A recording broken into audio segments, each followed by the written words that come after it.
let's move on. Apologies. I've received apologies from Peter Boylan, and Aubrey is here this evening. Thank you for that, Aubrey, and for Nick and Stephen is stepping up. And that's it. So thank you for that. The minutes of the 30th of November. We've all studied them intently, I'm sure. Are you content that I sign them as a true record of the meeting? Can I have somebody propose that? So thank you. Can I just make a slight amendment, please? You can try. Page 15, first paragraph. It says that I expressed the concern about 30% reduction in litter bins. Yes. I expressed that a resident has expressed a concern, not me. Very fair point. Could I just ask, though, to help everybody through this process, if you do discover something during the course of your reading the papers, can you let the responsible officer know ahead of the meeting, just in case we suddenly have a list? We don't, because the minute takers are excellent, but just to be on the safe side. With that, and I agree with that, does everybody else? That's the important thing. Seconder. Can we have a seconder? Proposal on that basis and a seconder. So we've gone for Eric and Stephen. Okay, thank you very much. Chairman's announcement. Oh, we've got to vote. Yeah, yes. Yeah. Remember vote.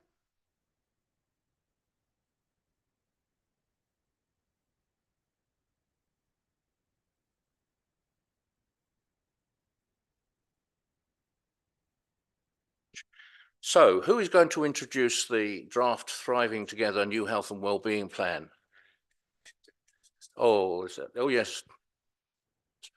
I'm reminded by the very lovely, Peter, to my right, and on the laser screen. Does anybody have any declarations of interest? It would appear not. I certainly don't. Do you go? No, that's good. No declarations of interest, Peter. Thank you very much. So over to item 5, and I'm looking to Sarah. Yeah. Good evening. Great. Thank you very much. Thank you. So yes, this is the Thriving Together paper. So just as a bit of background, the council has sort of wellbeing plans that last for 5 years. So the wellbeing plan strategy was up for renewal.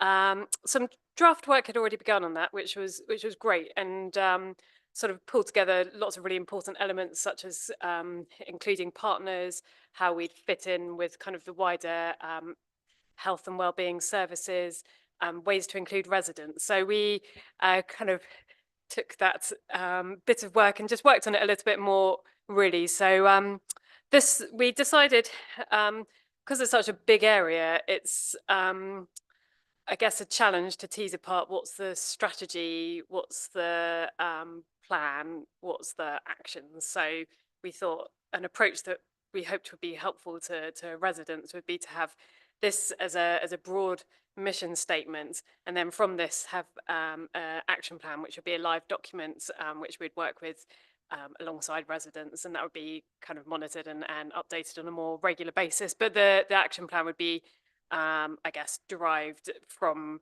the wider Thriving Together wellbeing document that you see before you. So we ran a survey over 6 weeks. So Simon very helpfully put together a bit of a draft following what had already been done and some of our discussions, and we ran a survey for residents that was advertised quite broadly.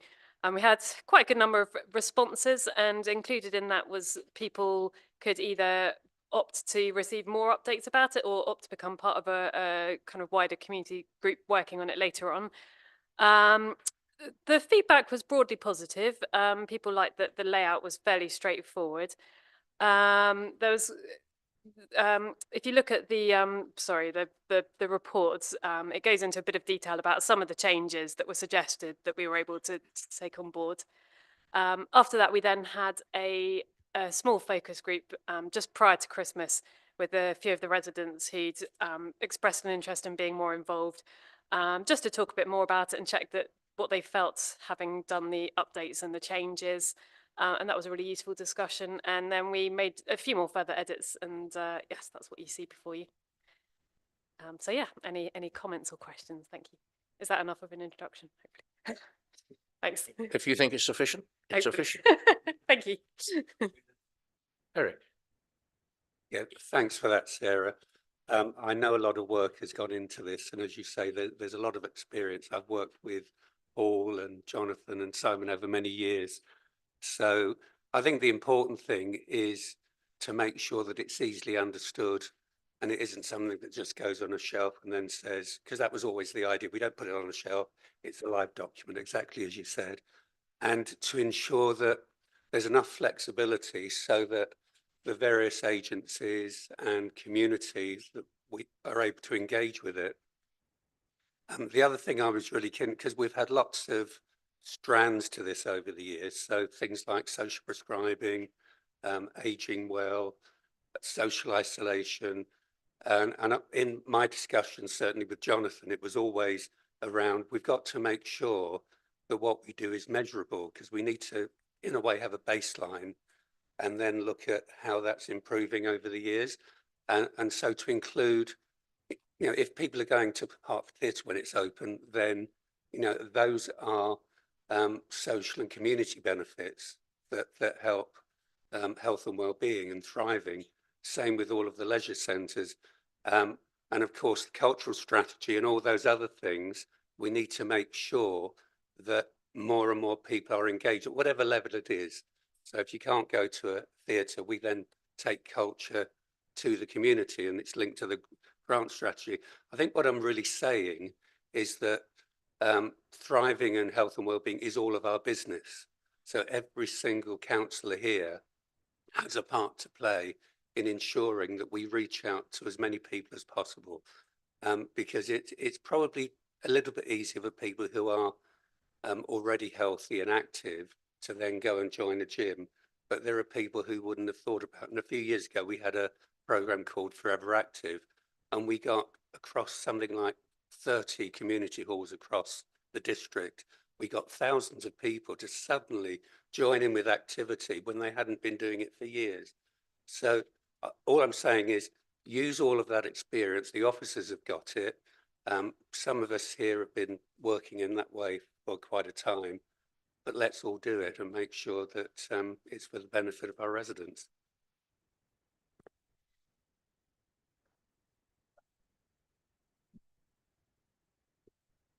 I'd just like to really thank you for doing this really important piece of work, and it's really important for residents, and it's to have an action to tackle loneliness, mental health and physical health in local communities, because that can preempt the need for adult care, and that can save money and be a preventative measure than tackle the consequences of neglecting those things. And I'd really like to recognise that arts and creativity are included in that wellbeing plan, because that's overlooked a lot, and that's a really important way of maintaining people's physical and mental health. I think it'd be very important to make sure the plan provides services in rural communities, because they're often overlooked, particularly with things that have a cost factor to them. And I'd like to point out the important role of ward councillors in delivering a lot of these plans, raising awareness and making local residents aware of what's available. And they're a good conduit for providing those things. Thank you.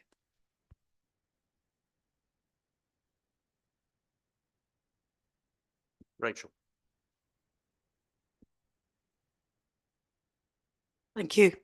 Yes, so I'd like to echo a lot of what Councillor Nichols has said in terms of, you know, it being a very positive report, and particularly that focus on arts and well-being.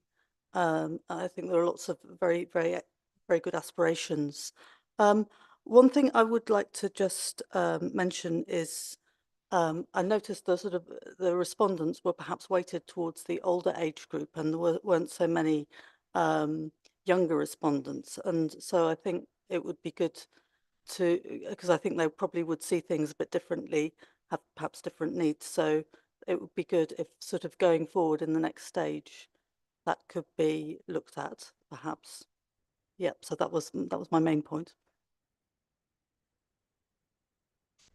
Thank you. I'm looking around. In the meantime, Sarah, the Thriving Together Action Plan, which is now going to go forward to be developed. When do you expect that to come forward as a working plan? Thank you for that. So some work has already started on it. Slightly hesitant to give a specific date as such, so with, I guess, in terms of the process, so we've started the drafting process. We've been looking at just what sort of action plans from other councils do as well. We're looking at the survey responses in more detail, and I guess identifying which, I suppose, some actions are going to be quicker to achieve, some actions are going to be more kind of longer. And I know what Eric was saying about the sort of measurability aspect of it as well. And I guess making sure we've got some defined measures around those things so that we can really sort of assess if it's working or not. Yeah, that's where I'm coming from, really, because I'm Yeah. thinking that without wishing to tie the hands of any future overview scrutiny committee, I'm thinking that some way down track, OSC might like to look at the health and wellbeing plan and see how the implementation has actually manifested. Firstly, what has been decided, what officers have done with it, whether or not that was what you intended as it went forward. So that's one of the functions we've got, and I would hope that some stage in the future, you can't give me a date, so I can't put a timetable on it, but we would like to see it back. I'm looking around for lots of support so that we can help you evaluate the effectiveness and, if necessary, and help improve. Thank you very much. Eric.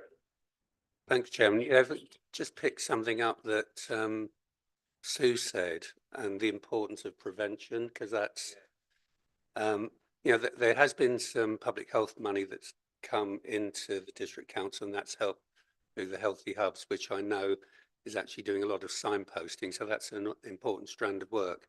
But I remember we've had various iterations of the national health and the way the health system is set up. So we've got the integrated care partnership and board now. And I remember presentations from a few years ago stressing how important it is to actually, if you can put more into prevention, then you're going to stop ill health later on, whether it's type 2 diabetes, obesity. And those are two of the really big things.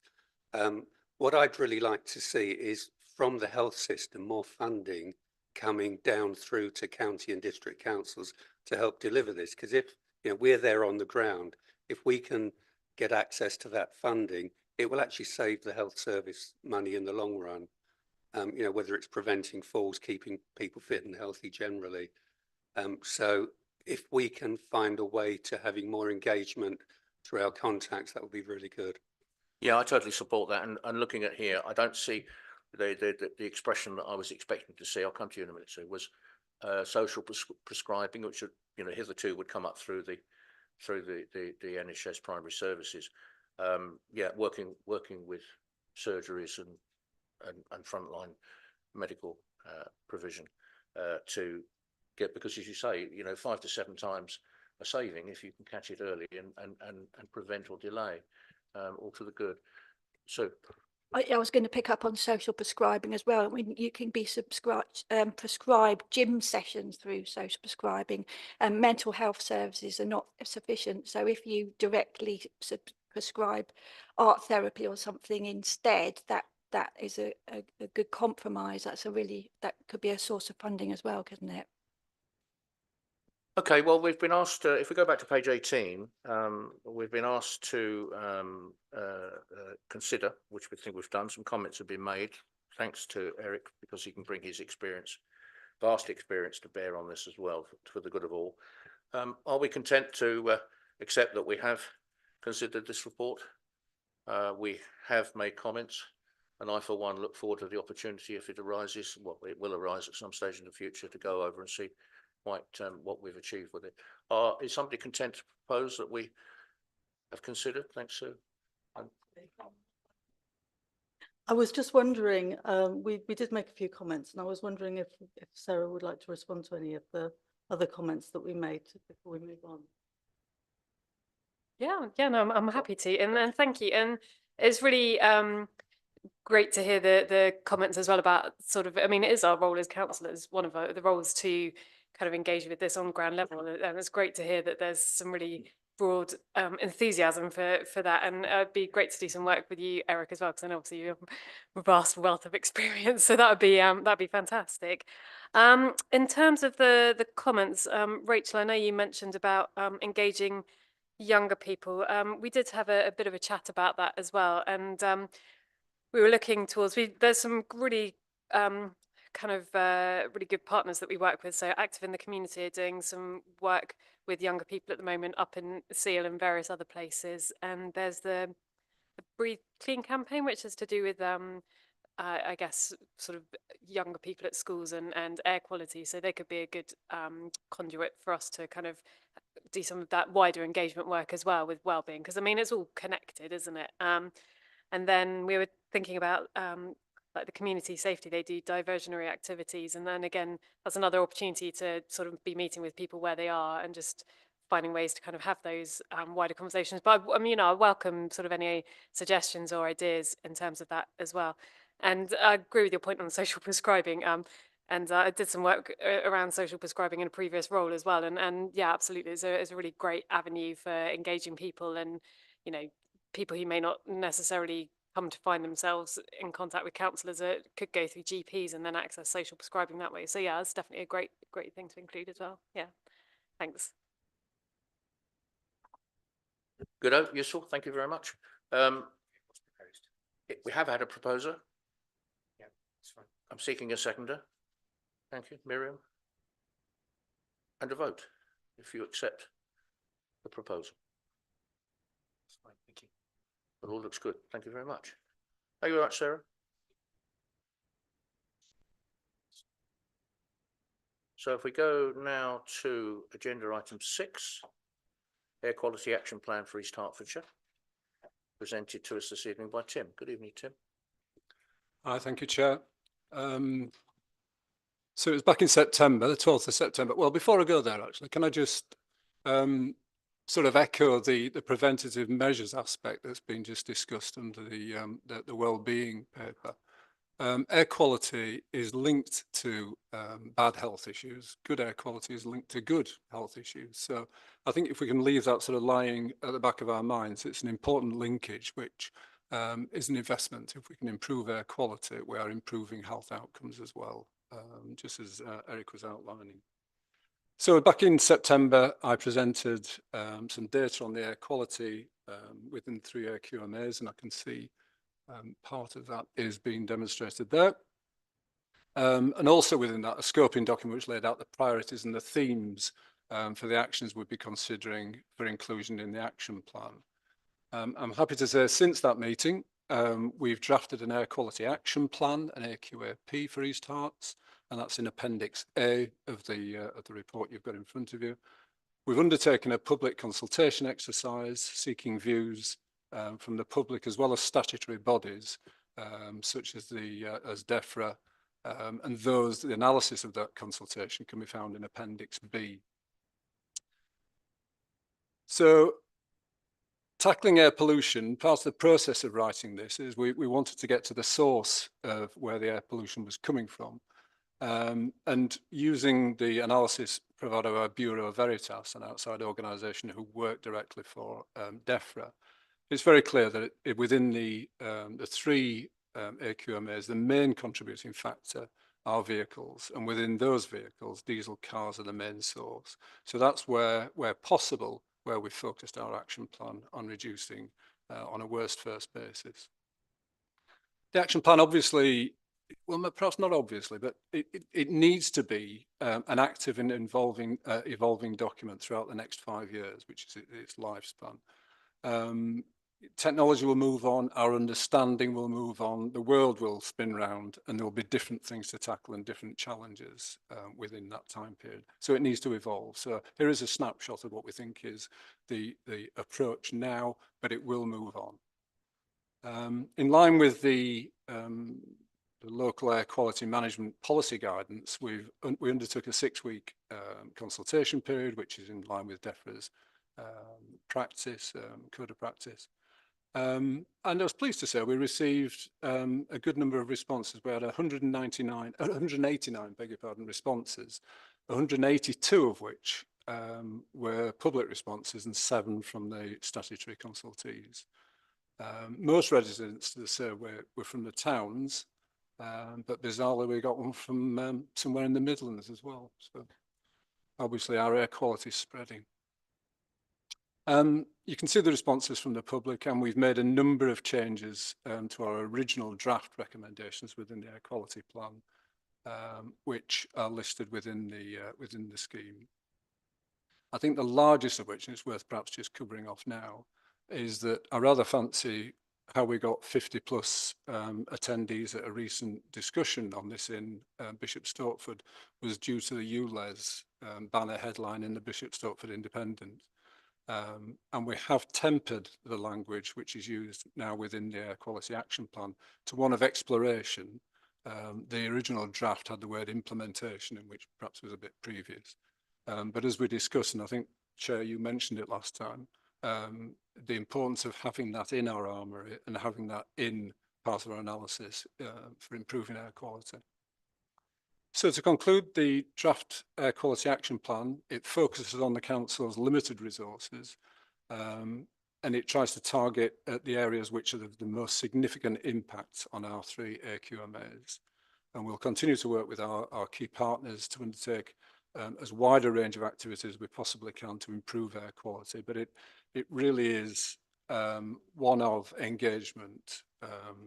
Whilst East Herts has the responsibility for reporting air quality, lots of the levers to control this and influence this lie outside of this council.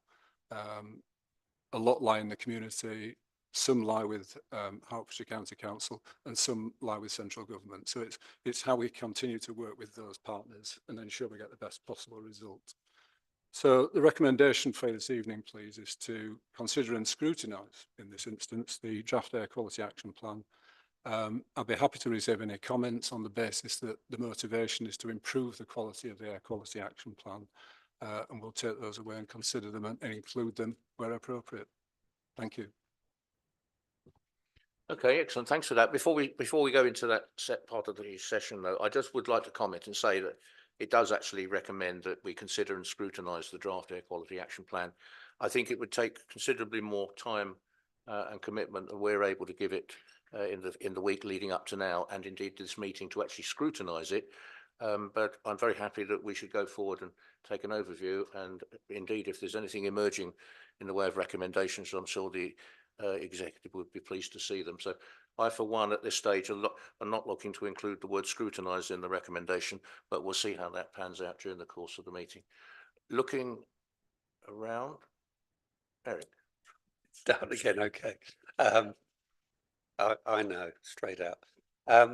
Yeah, a lot of good information in the report and really good idea to get people's views. And I think one of the things I'm sure you'd recognise, Tim, it's very, very complex, and the contributors to air quality are various and different agencies are involved, as you said. And just for the benefit of other members, so the county and district do have a role in this, and of course statutory responsibility here in terms of monitoring an action plan. County one is very much a public health focus, but there's also public health here. So the one thing, and we have had discussions between ourselves and officers of both councils. So I would say we need to continue with that. I mean, I think some of you know, there's February the 29th, there's a seminar at County in Stevenage, which is for county and district councillors to attend. I think it's nearly fully subscribed now, but it's a really good forum to have. I would also just try to ensure that we have common branding. So I think it was picked up, and I asked our county officers about some of the responses they'd made to this. And one of them is that, you know, we've got Let's Clear the Air, and I think East Herts is calling it something else. Now, of course, in my capacity as a county councillor, I will then put out links to various campaigns and promotions. East Herts will be doing something similar, but with a different title. So I think that's something we've really got to have joined up thinking over. And I would also say then that the output from this is we need to jointly across county and district consider what the vital few are, because it's really clear from the report that not everybody is confident that we can deliver things to actually change it. You know, if it's going to be major infrastructure, that's not going to happen. There isn't the money to do it. So we've got to try and get people to think of different ways of behaving, whether it's anti-idling, wood burning stoves, all those good things. The other thing that I would say is really important, we've got 4 county councillors who are part of this committee on an ongoing basis. There are 10 across the district. You've got local expertise there because on a day-to-day basis, we deal with highways issues and engage with all of the agencies, and we know the damage that utilities do in terms of holding things up. We also have budgets to then put interventions in to try and govern the way people behave within town centres. So I would say that actually let's try and get some kind of forum together where we're all working together communally. There are also Section 106 agreements that come out. So, for example, I've been waiting for 4 years for some Section 106 agreements to come out from the Kex's development, which had a sum of money for walking and cycling infrastructure. And on that basis, 4 years ago, I commissioned a walking and cycling plan for the town. So, you know, I can't do anything with that until the Section 106 becomes available. But when it does, I think as district and county councillors, we need to have a really close look at what we can do and get the balance right. So, for example, is more cycling going to make a difference, or is it more walking?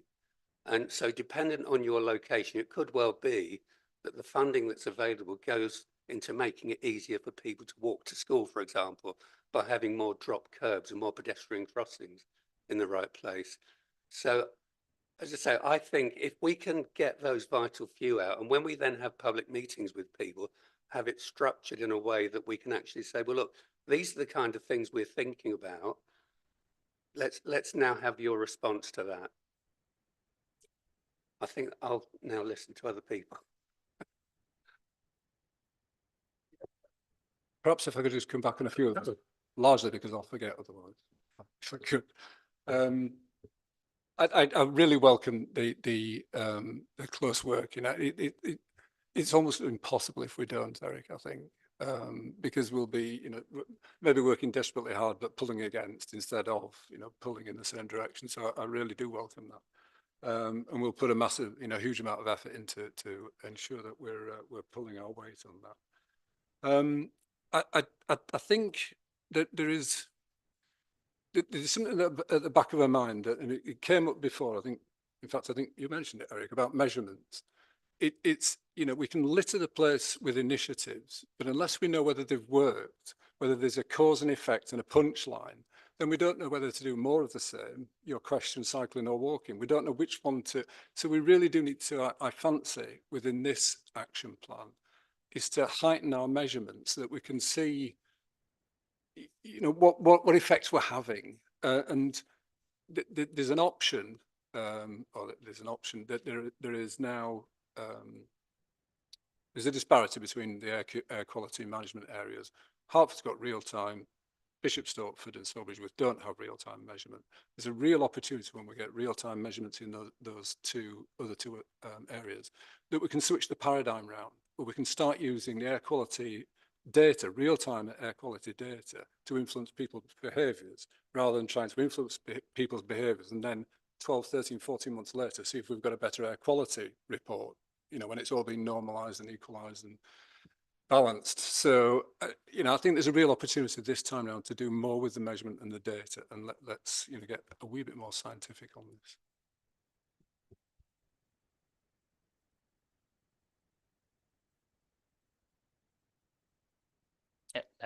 But yeah, thank you. Yeah, thank you for bringing the report forward.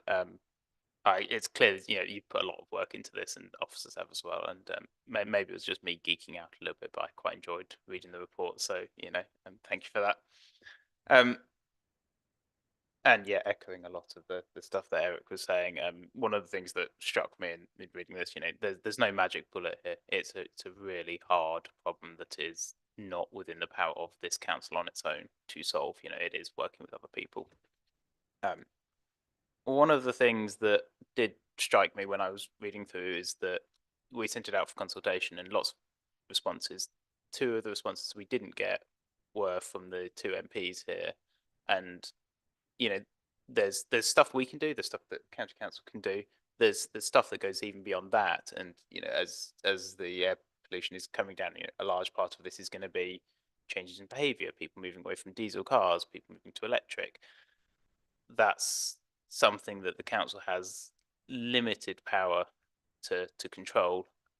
So I was wondering whether we have mechanisms, and whether we are, particularly for air quality, but more generally, mechanisms for lobbying is the wrong word, but speaking to our elected representatives and saying, here are the set of problems that the council is really trying hard to solve, but we need action from central government, whether that is, initiatives to discourage diesel at a wider level. Is there something we can be doing there to raise the priority of issues like this with our MPs, so that they know about this kind of stuff? When these consultations come out, they can be really engaged, and that that they are also a key player, and that I sort of saw was a little bit missing at the moment. So but yeah, that even that is not going to solve it, and I recognize that, and there was a lot of really great stuff and a lot of good work, and echoing a lot of what's been said already, but that was what jumped out at me. Yeah, valuable. Thank you. I don't know the answer, but there must be an opportunity for sure. I know what the answer is, and we've got to be radical, very radical. And I don't think it's appropriate to sit back and say, oh, well, there are other people involved and da-da-da. Let's put the other people in the position where they've got to catch up with us rather than we catch up with them. But I appreciate what you're saying, but I would hope we could have more in the way of questioning and clarification and points like that. I'll come to you in a minute, Graham. The question was, are we speaking to our MPs? Yeah, absolutely. I picked that up. Yeah, and there are 3 of them, by the way. Calvin, Vice Chairman. Okay, thank you, Chair. I think one of the things that came out of the consultation that I really wanted to ask a question on was around the scepticism, because obviously there was a very high level of scepticism. I think you may have, I think I know from what you've already said, perhaps some of the things you'll say in response, but given the need for people to buy into this, we're talking about promoting active transport as being part of it, given the need for the general public to at least those who can to embrace that. How do we overcome that skepticism? How do we start to move that agenda forward? That's a real question that comes up to me out of this consultation. I think there was an awful lot that was good in the report, and I think the points that have been made about working with other people are also other organisations are good. Picking up on 2 of those, one is around on-demand public transport. I think there's a conversation that continues to be needed with the county, but we also need to look at other authorities around Sawbridgeworth and Bishop Stortford. I think it was a point that I made when this came before. And secondly, about school travel plans, it talks specifically about the schools that are close to the AQMAs, but I think we need to look, particularly in Bishop Stortford, we need to look at schools across the whole town, because the matrix of journeys that are going through Hockrell Junction lead to other schools, not just Herts and Essex and Hockrell. So that they are some points that I would want to make, but particularly, how do we turn it around with regard to scepticism on the actions that are in here? Yeah, it's a great point, and this isn't how it was played back to us, but if you like, a crude summary of the feedback was, somebody needs to do something about air quality, but please don't let it be me, was the sort of response in the document. And we need to, we need to reconcile that somehow. I think part of it is, Eric made the point about working with ward councillors on well-being. I think this is the same sort of issue. It's getting that grassroots movement, because we all in this room could make a conscious decision to cycle 3 times a week, walk, the other 2. But it would make chuff-all difference to the air quality results. It really is making sure that we can impact our local communities and have that change transmitted somehow throughout. One of the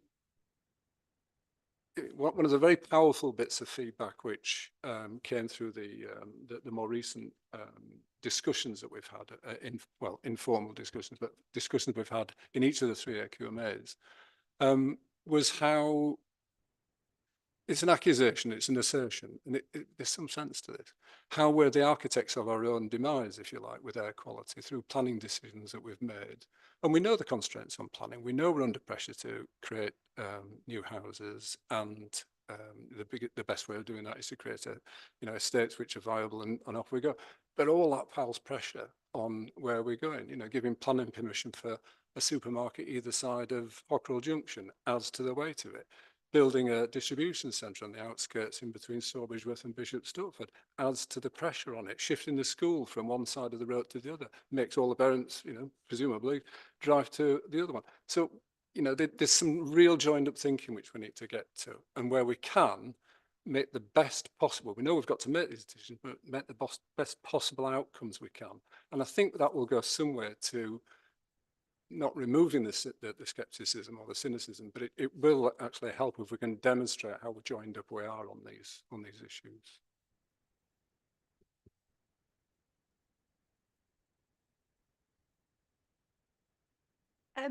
I think being bold is the key to this. And if you look to places like places that have encompassed air pollution reduction in terms of road safety measures, they encompass the same things naturally. So if you look to Wales, most recently, Edinburgh, Paris and London, they're making massive strides in both air pollution reduction and road safety reductions. Like in London, 40% reduction in fatal or serious injuries just through wide area 20-mile speed limits.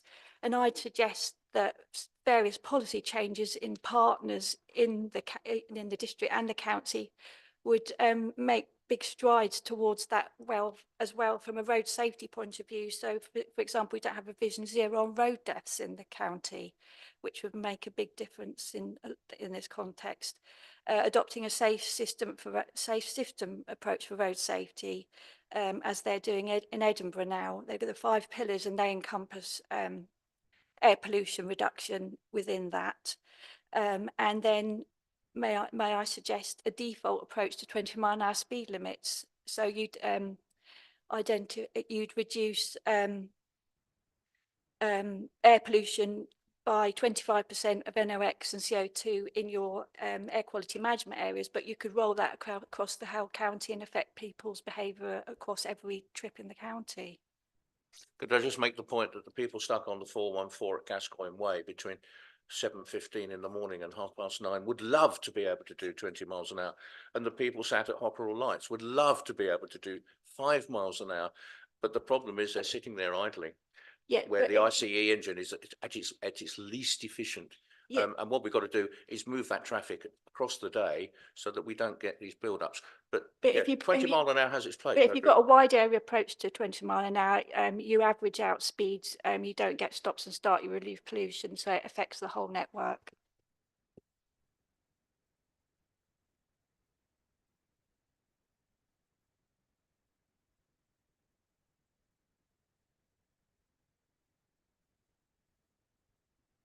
No, I'm fine, and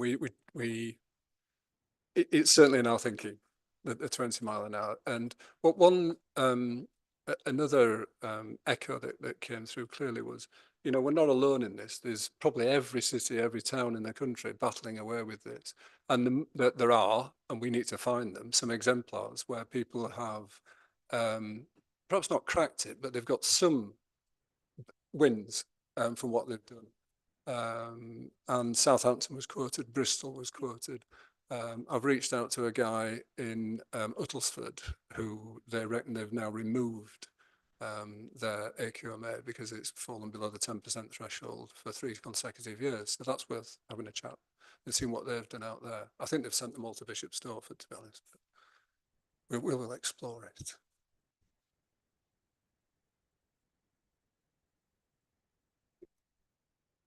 Thank you. Tim, really good paper. It's good to see improvement from the paper that was introduced in September. Something that started off in the last administration and come to fruition in this administration. I won't repeat the things that Eric said, public health, etc., etc. On the document, you mentioned some of the good things that we've done, yeah? And I think there's one additional item that could be included, is that Oliver Rawlings, the taxi officer, was seconded to Uttersod District Council, and this might help you with the AQMA being rescinded. He wrote the taxi policy for the taxis in Uttersod, who had one of the worst policies throughout the country, and they were really grateful. I think it was in excess of 2,000, maybe 3,000 tax. I can't remember, Jonathan, can you? So it was quite a high figure. Yeah, absolutely. So that's something that could be included in the paper. Also, East Hearts is at the forefront with HCCSP in writing a policy through Oliver for all the 10 district boroughs in the county. So their policy for taxis resembles what we've got, or Uttersod. I'm not quite sure where it is. You now sit in HCCSP and sort of Eric, but I'm sure that will be 24-25, and that's really good. Now, can we go to the other paper, Stephen? Yeah, that's good. Now, this is in the build-up paper to the original document. This is one Eurolis Veritas or whatever put together, yeah? Now, what I would like to do is try and understand that figures, because in the document you say that the figures are going to get lower, yeah? And I'm trying to understand the rationale behind the figures becoming lower through what we're doing in the action plan.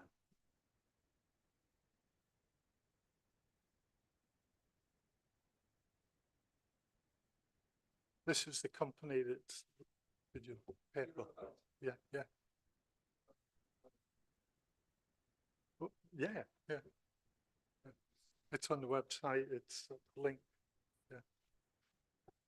Because basically what you're saying is that they took the 2019 figures and they've calculated it year on year, and I'm trying to understand the methodology of them actually doing that, so we can understand what's in the paper.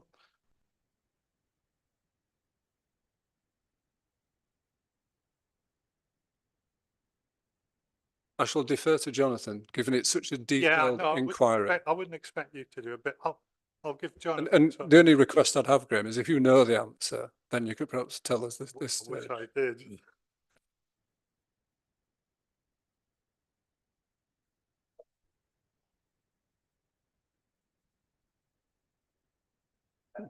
Do you want to put your microphone on? 2022 would be factual.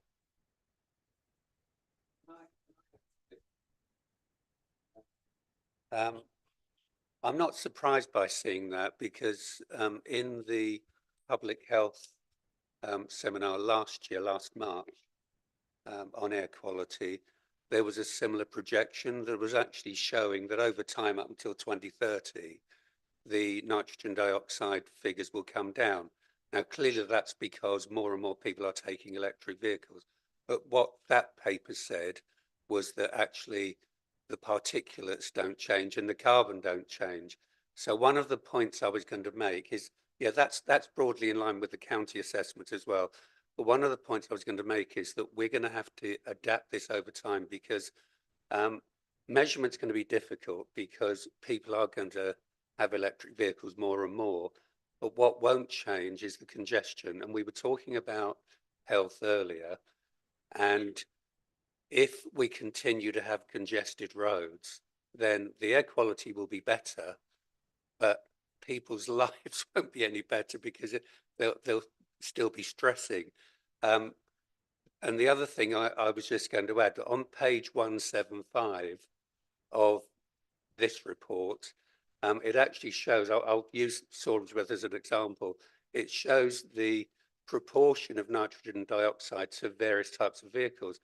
And actually, if you change all of the petrol cars for electric, it's going to make next to no difference at all because the emissions are so low already.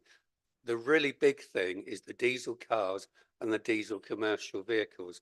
So again, if the emphasis is on getting rid of those, then that will make a huge difference. That's certainly our starting point, Eric. I'm sorry to be a complete blank on this, but actually within the air quality action plan, we've actually detailed the fact that if we did all the measures within the action plan, Bishop Stortford would still be above the required levels. So we've, Well, that beggars the question, is the action plan going far enough? well, Or do we perhaps have not. to be more? Perhaps not. We need to be more radical, as you suggest. Yeah. There's a reason I've asked that. Stephen, can you go to the graph? Maybe officers can look at that for Hartford.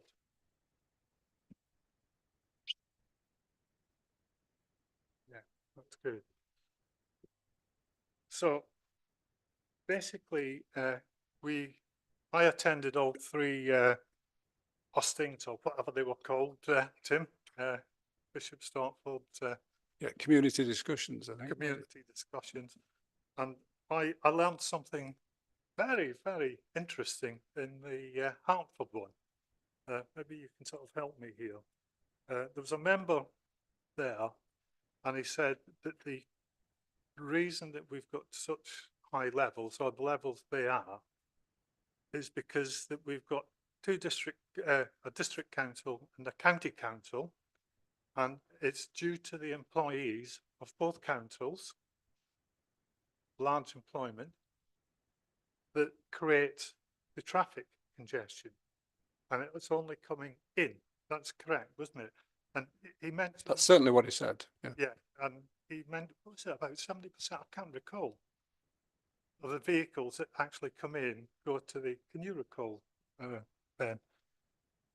But the high volume of vehicles. Now, what they're saying is that the county council will be moving to Stevenage, reduce the density of the traffic, and there won't be so much particulate, etc. in there.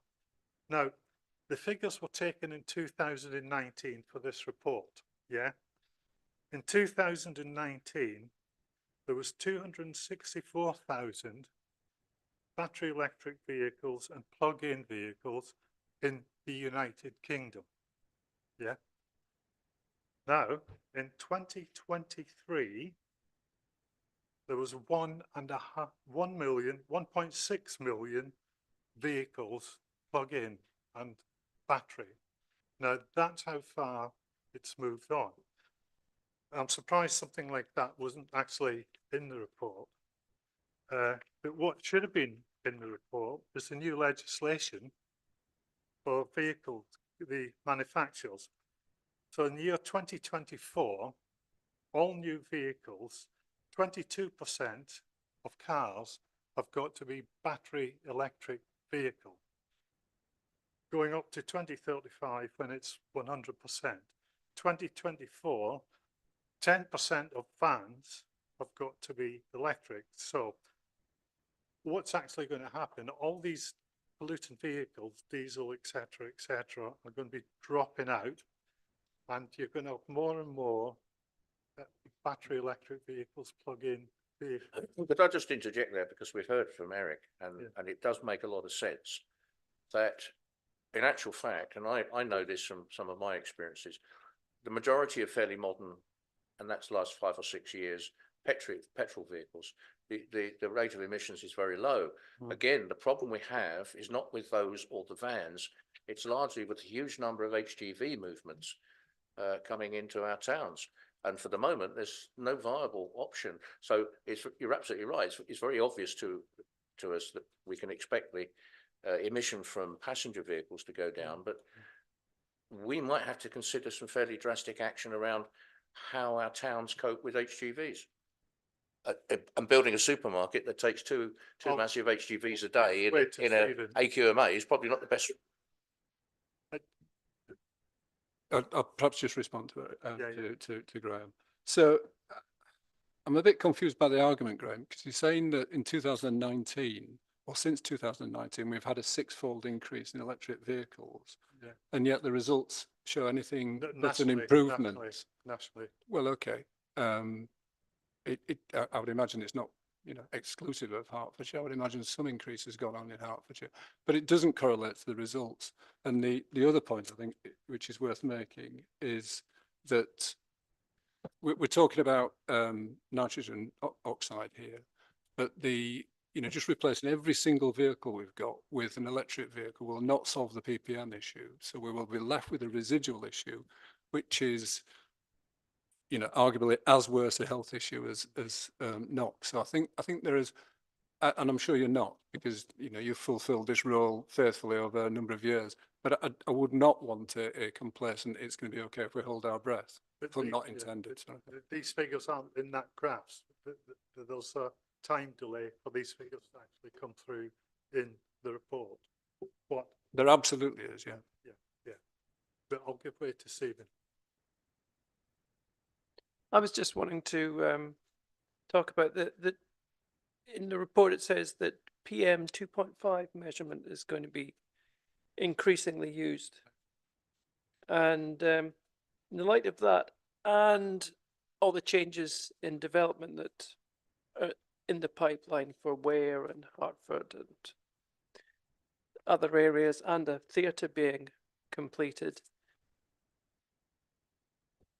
is it going to be sufficient monitoring of these changes so that we can adapt the plan in the light of new and emerging realities, different traffic flows, different populations? I'm thinking specifically about Ware. If we've got potentially a large development to the north of Ware, we're going to start seeing different traffic patterns moving through Ware and onto the A10, and potentially areas of new concern.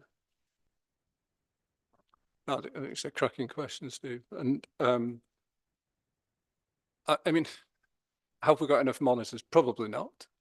We're certainly measuring parts per million pollutants on both sizes within the Hertford AQMA, and we will start to do that within Sawbridgeworth and Bishop Stortford shortly. But we won't have any history to them. We'll have to start building that up as we go. Whether we can use that as a predictor of the future, I think, will be how we start using the data in order to be able to predict how these things go. I think one of the points that I'd like to work more closely with Hertfordshire County Council is our understanding of where traffic comes from and where it goes to, and how intervention there, smart intervention, could produce a different result if that's not been fully explored before. So I think becoming a more data savvy approach will help this and enable us to make not future looking decisions, but be able to make prompter decisions, I hope, rather than this very much rear view mirror that we've got now, which doesn't give us the best view. Could I just make an observation? And I'm sure the modelling, well, I know the modelling that WSP and Hertfordshire County Council can put together is really quite amazing. But we have been, as an authority, and the members of the authority, getting quite exercised over this for many, many years. And we've acknowledged and we accept that we are only one small part, maybe a few dozen percent of the solution. But we seem to, the various authorities that are part of the solution don't seem to be marching in step or even reflecting on it. And some of them, of course, are not even elected. Whether that's a good thing or a bad thing, it's difficult to judge. But my point is, the vast majority of our residents know nothing of this. Only a few of them and us get excited about it. And I think they'd be much more excited about it if they drove down the Gascoigne Way, or they drove down Ware High Street, or they drove through Bishop's Stortford, and they could actually see a readout saying, this is bad.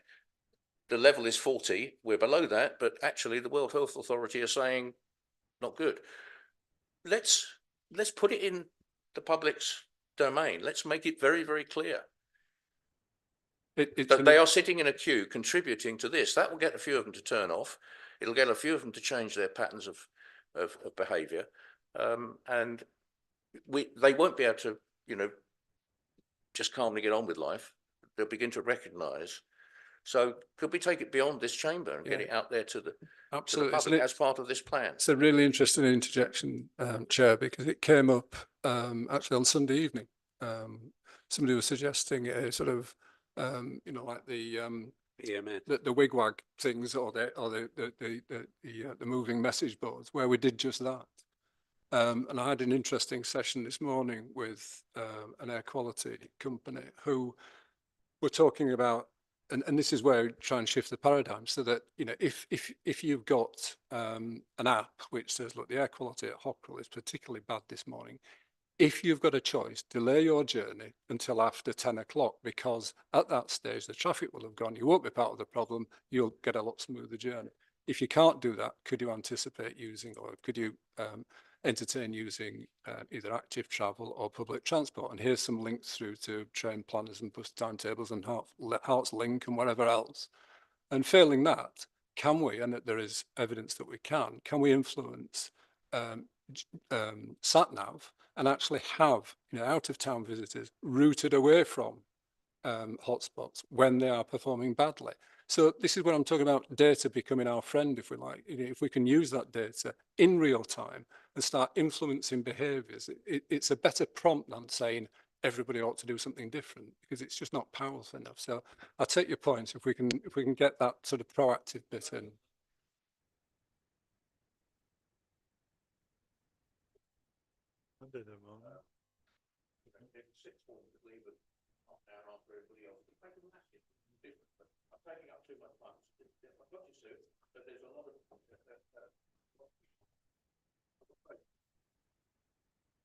Thank you, Chair. Yes, I do agree with that point about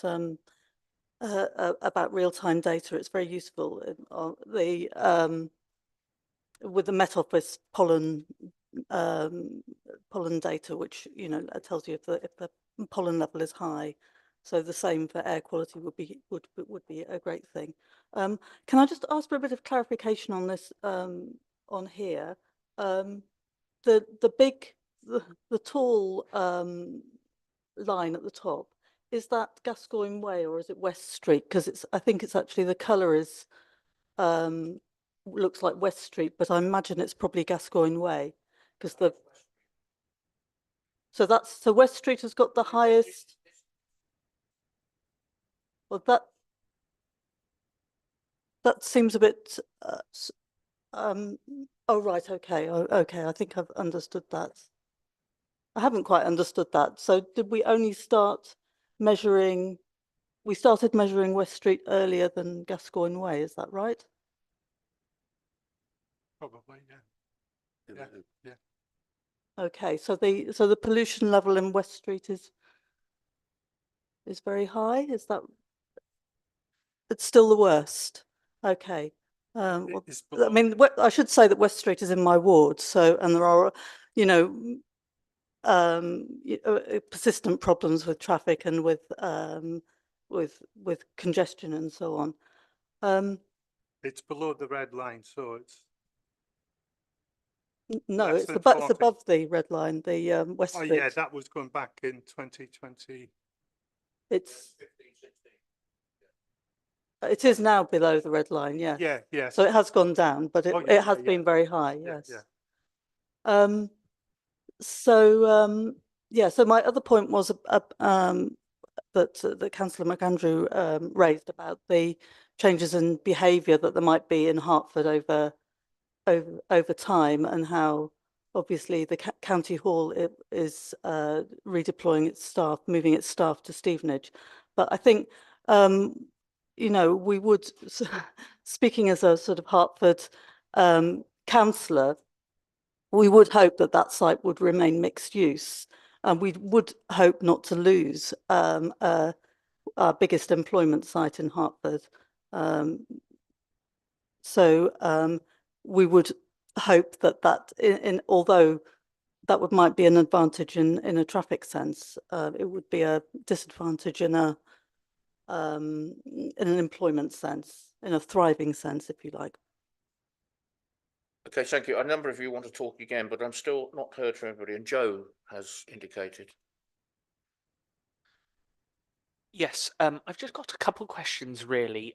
One is the one thing I've noticed in Welling Road in Hertford, obviously children walking up to school on the left-hand side of the road, the only pavement, and the buses that go up that hill often have their vehicle exhaust pointing out towards the left at roughly the height of a child.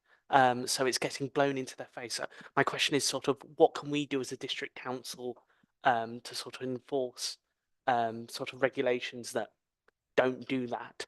And second of all, is one on domestic burning.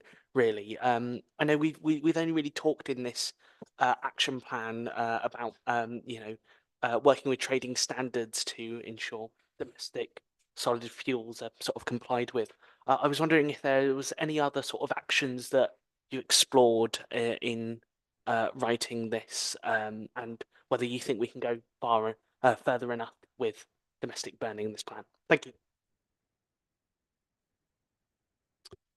Okay, so yeah, that's an interesting point. When I still am a dad, but when the kids were in buggies, you think you push them in front. They're the first ones to hit the curb and be in the line for the traffic, and then they're just at the wrong height for everything that goes on.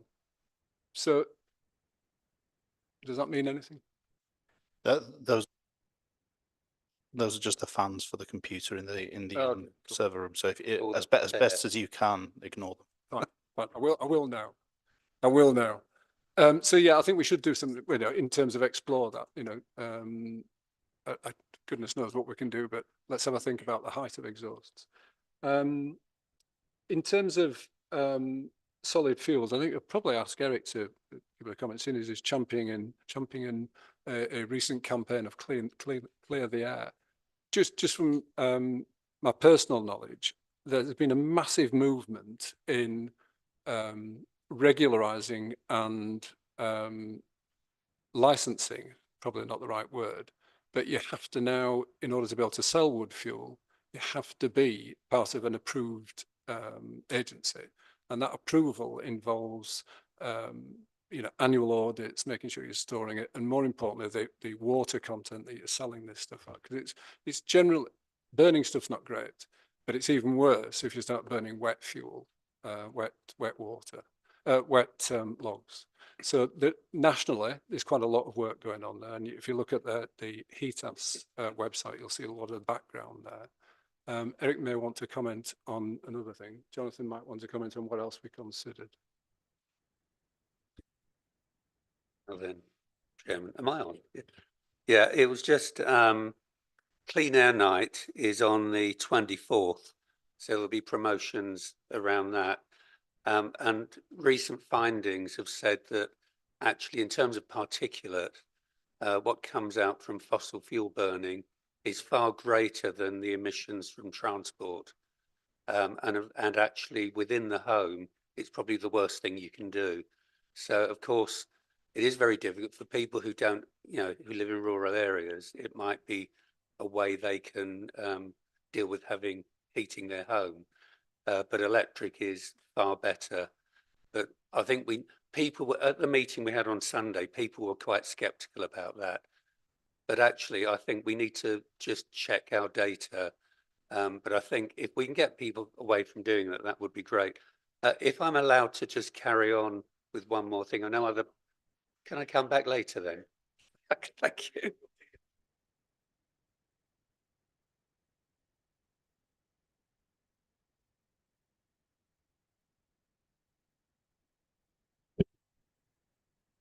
Thank you, Chairman. Yeah, just a couple of points following up on things that have been said. I'm a bit of a data geek as well.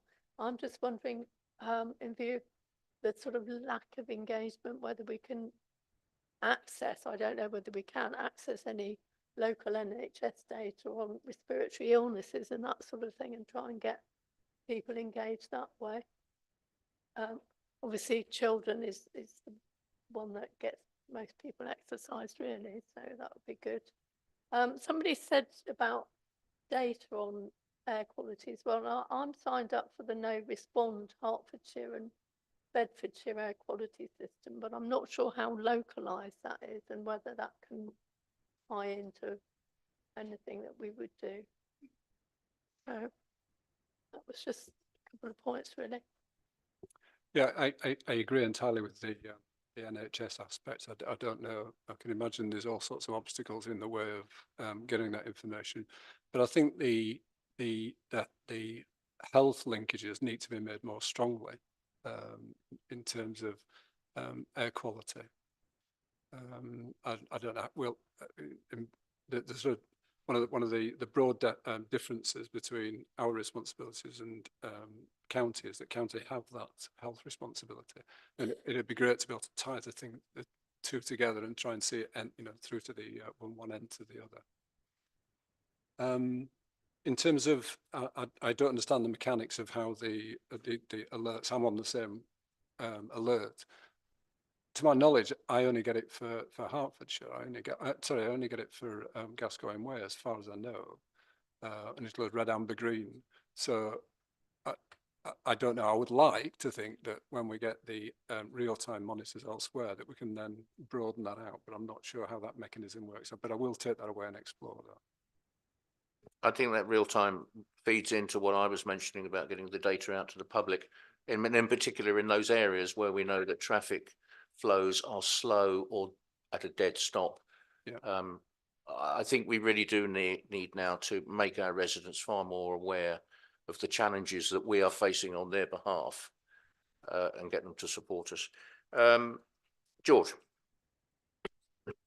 So I was just quite interested about the exploration of on-street bike parking, because I had a resident, well, not a resident, someone who works in a business the other week tell me that she used to cycle to work from up in Ware down into the town centre, but her bike parking was recently vandalised, and being older, she doesn't want to carry an e-bike through the shop and store it at the back.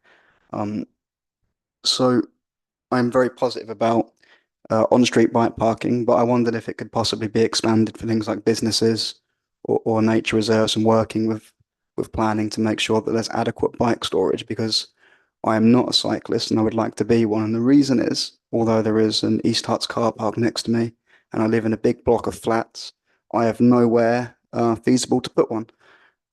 So I'm going to imagine that affects a lot of people. And also the lack of parking and safe storage probably affects people going to work in the town centre. So I was interested if you could tell me more, because I have a dream. Can I just satisfy you with saying we've noted that, and it's a conversation to be had in a variety of forms, in a variety of fora, and you're not alone. I've been arguing for a long time that it's pretty dumb putting bike parking where they've done it in Ware, which you'll know about, when it's the only two places in Ware where the CCTV cameras don't cover it. So thank you for that, George. I'm going to Warbury now. Yes, thank you, Chair.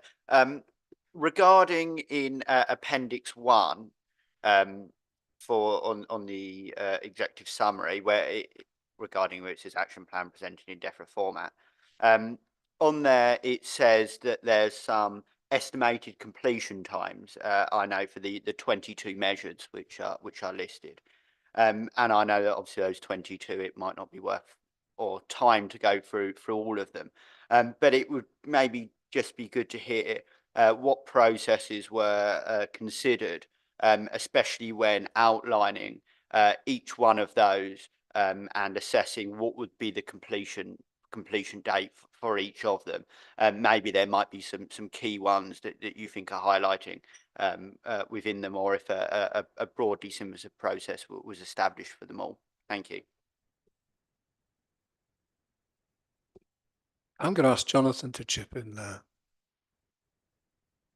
Yeah, thank you. Yeah, it's Appendix I that you're referring to right at the back of the action plan, and this is in, just for everyone's just to say, why is it in so many different formats? There's a what I think is a simplified format within the report, and then this is the DEFRA format where they ask these extra lines.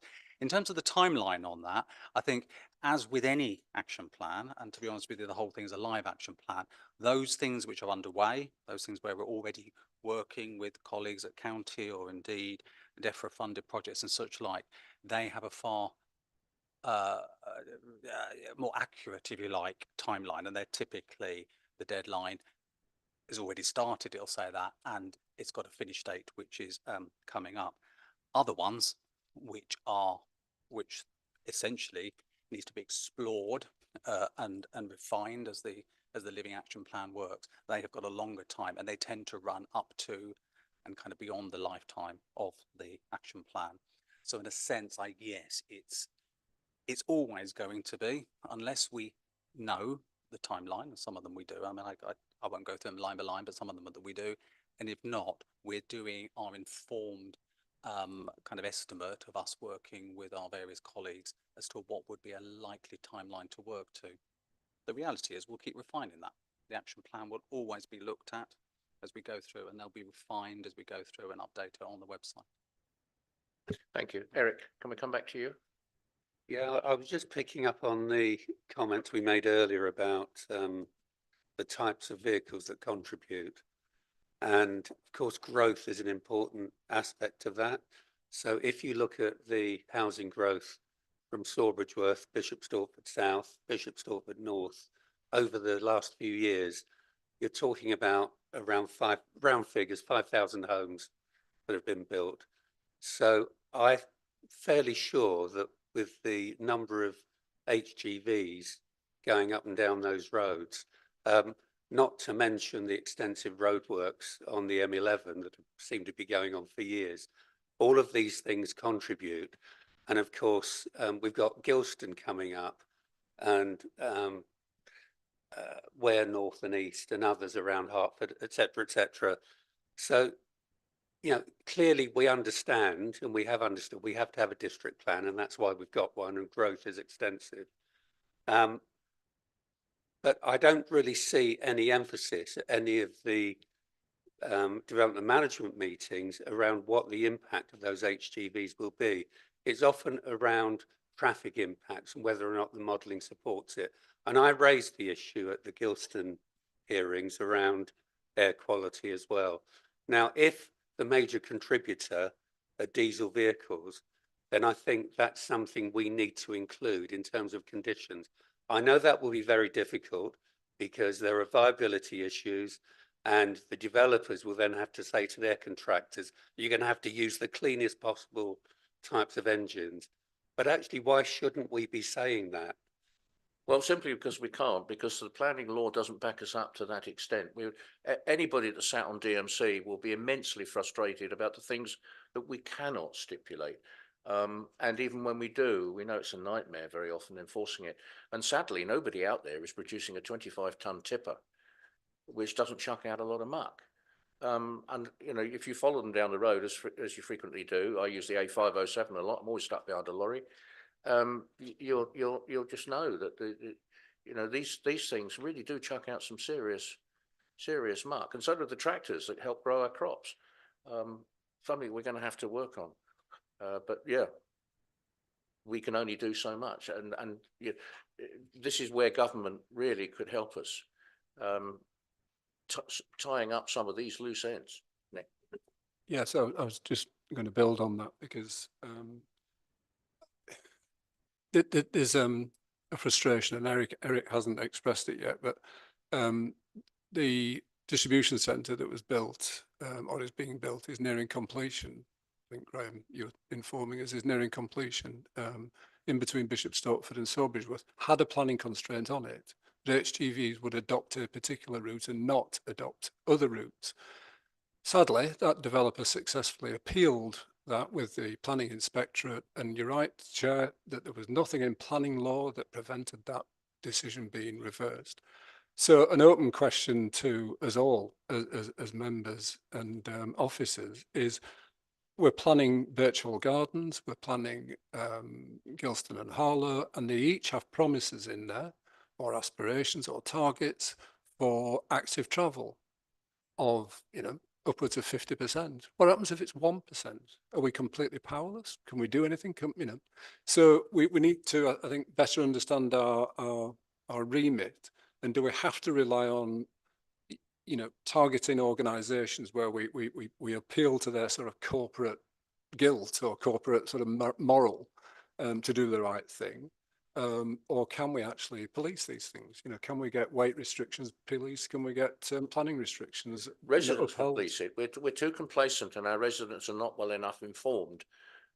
Residents can make it clear that that what you're describing is not acceptable. We hear very often from some of the responsible authorities that they will not enforce a particular action. It's down to residents to make it clear that, for example, if the Police and Crime Commissioner wants another 9% this year, there's a quid pro quo. And if residents get engaged about the sort of activities you're talking about, then habits will change. We're not, as a community, we're very easygoing, and sometimes perhaps too easygoing. And we could, I alluded a couple of meetings ago to a session that came forward then, that quite a big part of this is education and information. And I was going to come to that later, because what more can we do to put education into this plan, get the children engaged? I was listening to a program today that said young people, something like 40% of them, when they were asked to talk about their concerns about their future, talked about climate change. So that message has got through to school children. We had a session some 10, 15 years ago about encouraging people not to smoke in their cars when the children were there. And the children were a very big part of, Mum, why are you smoking? Outside schools, idling. A number of the schools in my part of the world, the children ran a campaign. They went outside and, could you turn your engine off, please, Dad? So there's all these aspects to it. I'm hoping that they will come forward. Eric, have you? Just going back to your comment about the vehicles. Well, actually, the fire service have changed the fuel, so it is possible to do that. And I know that some ambulances, for example, are using biofuels. So it's not impossible to do it.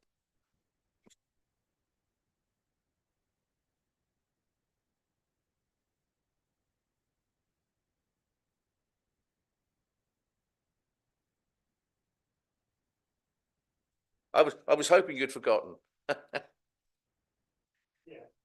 Oops, if I can sort of maybe move on to the Appendix I or whatever it is, probably sort of picked it up.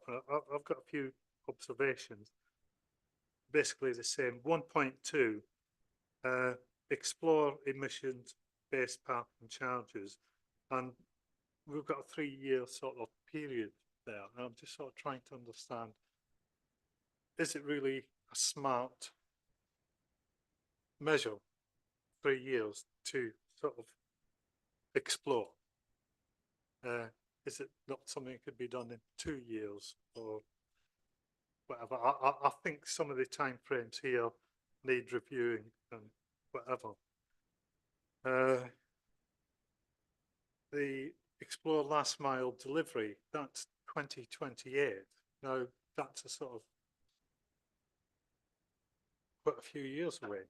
And that's a big feature, because if you go out onto any residential street of any length at any time of the day, you'll find a white van delivering Amazon packages.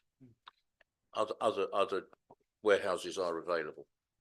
That's a big part of it too. And most of those are tatty old vehicles that failed to meet the regulations for London. So they were thrown out into the suburbs. And now, because of the suburbs, they're thrown out. So we're getting the benefit of tatty old vans that are 8, 10, 12 years old that are unacceptable in our cities, and we have to have them in our towns. Yep, happy to take any comments about more ambitious timelines. Yeah, yeah. Absolutely. The 1.4. Now, I think this could be a very quick win. Install additional anti-idling guidance. And we've got 2027. Now, is that not something that could be done sort of a year and a half, 18 months, 2 years? I don't know. I understand what's been done and why it's been done, but reflection, you know, we can sort of whatever. You're saying we're not ambitious. You're basically saying we're not ambitious enough. I'm saying they're not really smart. Nick, it's not ambitious enough. Yeah. Now, 1.6. Now, that's an interesting one. Review effectiveness of travel plans for schools and businesses. Now, I wholeheartedly agree with that, but we've got a 5-year gap there.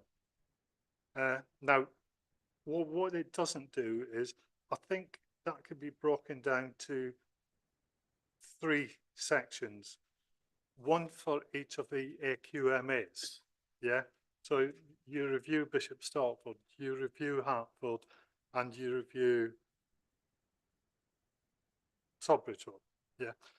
So when it comes back and we sort of look at it in a year's time, we can see what you have done or haven't done in Sawbridge Road or whatever, rather than coming back and saying that, well, we've done 5% or 10%. And I believe it's got to be prioritised within the schools around about the AQMAs. And take, for example, there's 18 schools in Bishop Stortford.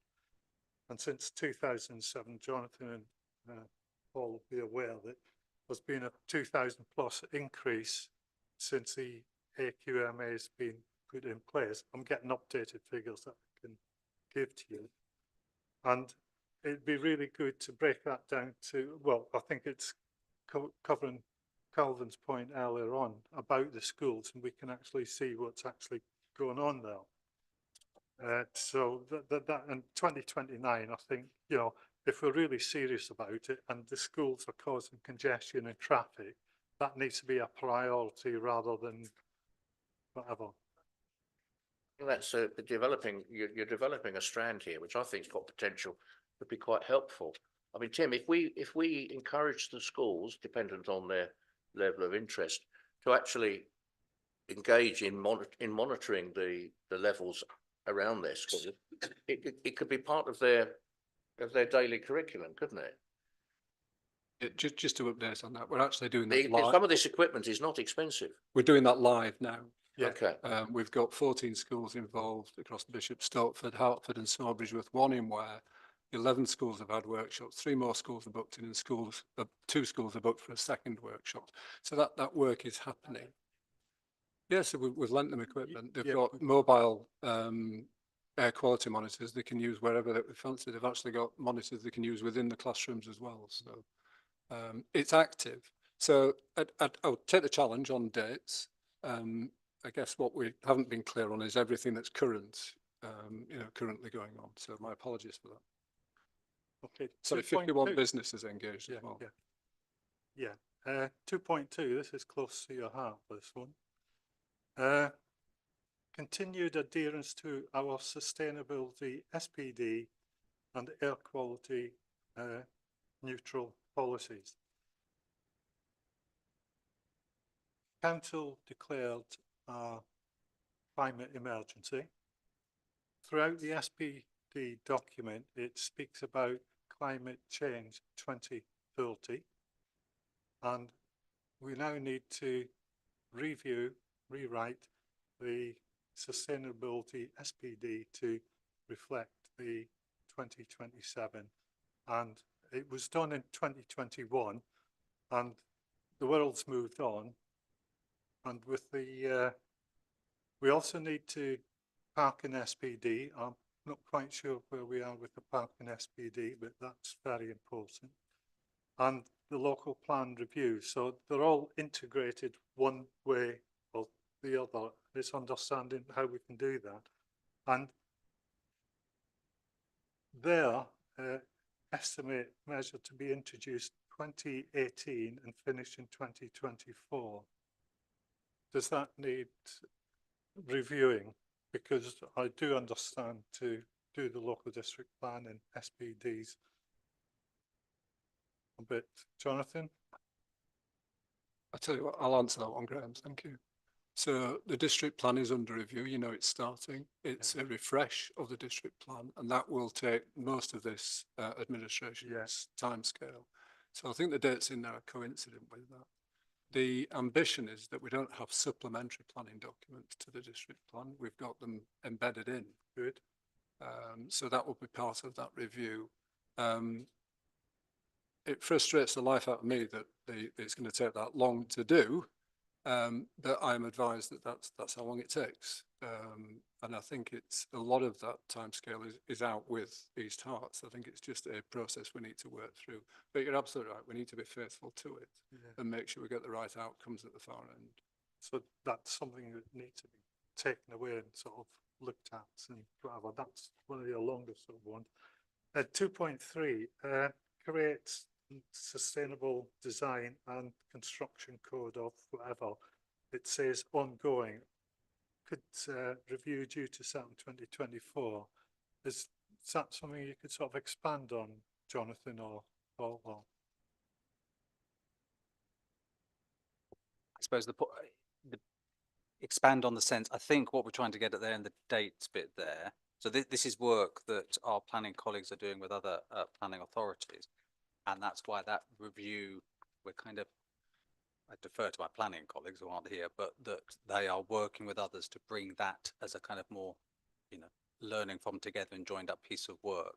You know, it's trying to make this DEFRA timeline a table work is a bit tricky in parts. What that is trying to get at, and it's probably not quite as clear, is to do that review and then ongoing would be to implement, you know, to use it, as it were.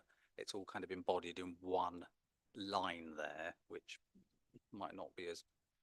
But we've already, as we've already discussed, it was drawn out by Eric. You know, without the wit and the whim from central government to support us in that, it's a futile exercise because no developer feels the need to do it.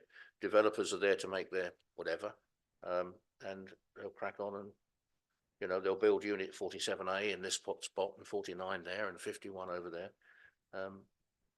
You know, little boxes. That's the nature of the beast until such time as we've got the clout to say, no, that's not acceptable. And lack of resource is mentioned in the right-hand column. So how serious is that? It is, because this is something that to have that greater clout, that we do it as a joined up piece of work with other planning authorities. I mean, I think, you know, many have said this was an earlier question about working with MPs and that national piece, when it absolutely, you know, nobody in this room is saying that East Hearts can act alone, and nobody would remotely say that. Yeah, they are they are absolutely the challenges, and some of these are. And I support the ambition, but if we move to the right-hand column and it says lack of resources a potential challenge, then we've got to find that resource in order to push the process forward. Yeah, and that, sorry, just to kind of round off on it, that I think, as I say, this template that we're trying to use there, to be honest with you, I think what DEFRA is trying to make, is trying to get to pin down what are the things which will impede or stand in the way of it, so that all the partners involved, and indeed, like we're saying, national players and whatever, we can point to this and say, look, this is something which will make a difference. Here is an estimation of how much micrograms of NO2 it could reduce in the AQMA, but these are the barriers. We have all got to work together on it. Well, we do, because if we don't, they'll simply say, well, we're not going to build in your district or borough. We'll go and build in that district or borough over there. We'll build them out over the next 10 years. And when you come to your senses, we'll come back to you.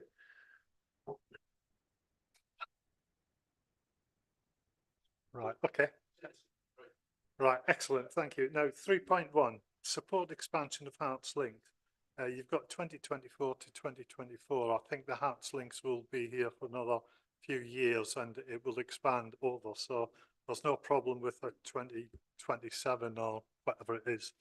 Sort of investigate 3.2, potential implementation on foot streets in central Hertford. Now, when I read that, I'm saying to myself, well, why not Wales? Why not Bishop Stortford? But there's a 5-year sort of 2024 to 2029. Why is it, can I ask why it's specific to Hertford, and should there not be one there for each of the towns? No, absolutely. We're quite happy to expand that. Yeah. Yeah. Because it can be ruled out afterwards, can't it? Quite right.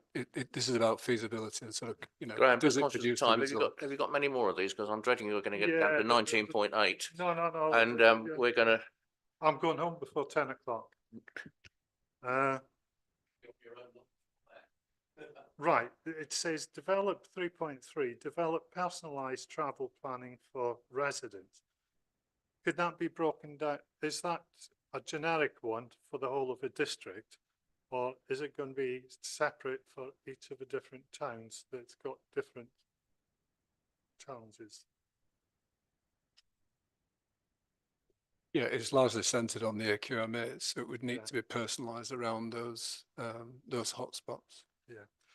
3.4, active travel campaign, working with schools and businesses. Is that going to be broken down per town and as previous? Yeah. I think the point in these ones, and it'll apply to a number of them, is when the detail, obviously this is, you can keep drilling down and down and down, and one can go to the nth degree. And I think what I'm kind of saying is, when to achieve a particular line has a whole load of actions underneath it. And so, for example, this one, we're picking on 3.4 at the moment, is being delivered via a DEFRA-funded Breathe Clean, and indeed a county-wide Let's Clear the Air. We would hope that then that we could develop a successfully bid for other ones as we go through. And so within this as a living action plan, it will have the current one now. That will come to an end, we'll evaluate it, then we'll see whether we can find another, replacement funding or a different variation on it. But this is putting that marker there that this is something that we would want to be doing throughout the lifetime of the action plan. Yeah, okay. The last one on this sheet, Chair. 4.2. No, I'm quite surprised at this. Create East Herts Council workplace travel plans for staff, 2024 to 2029. And it says lack of political appetite, resources.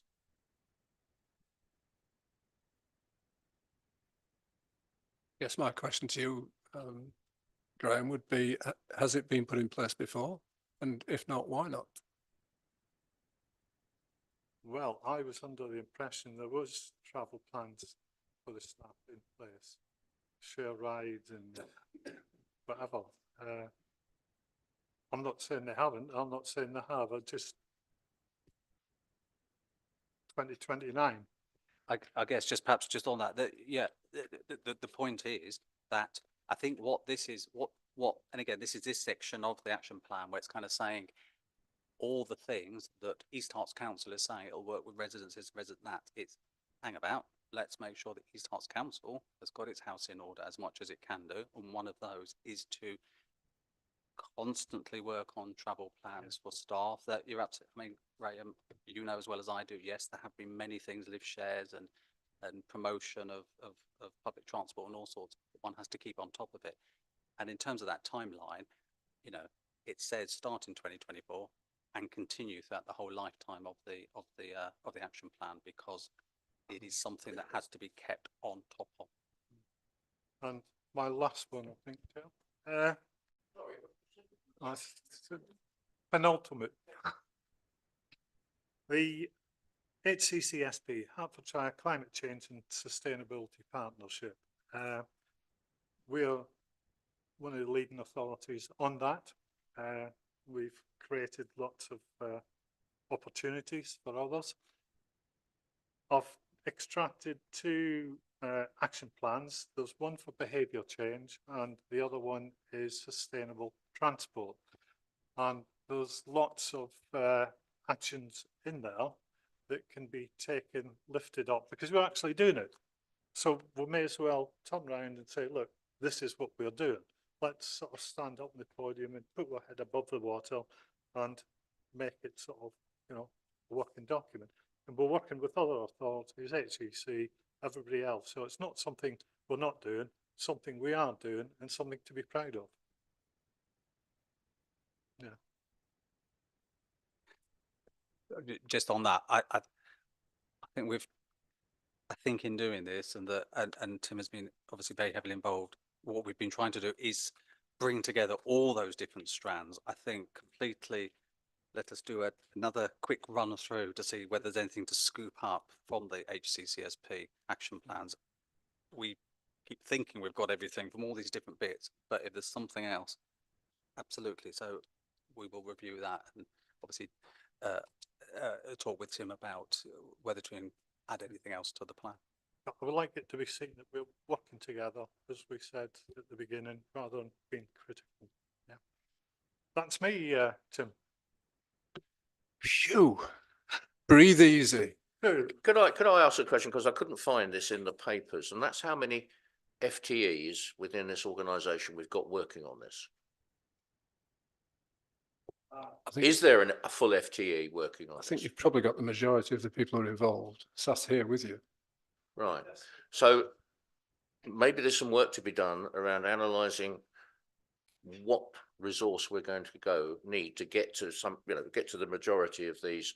What is success going to look like, and how many people do we need within the organisation with a fairly broad range of skills: educating, marketing, persuading, data research, data analysis. It's quite a broad skill base that we need to take this forward. And if we're going to be bold, daring and different, let's get on with it. And I'd just like to make a point as well, which comes up time and time again when we're looking at these things.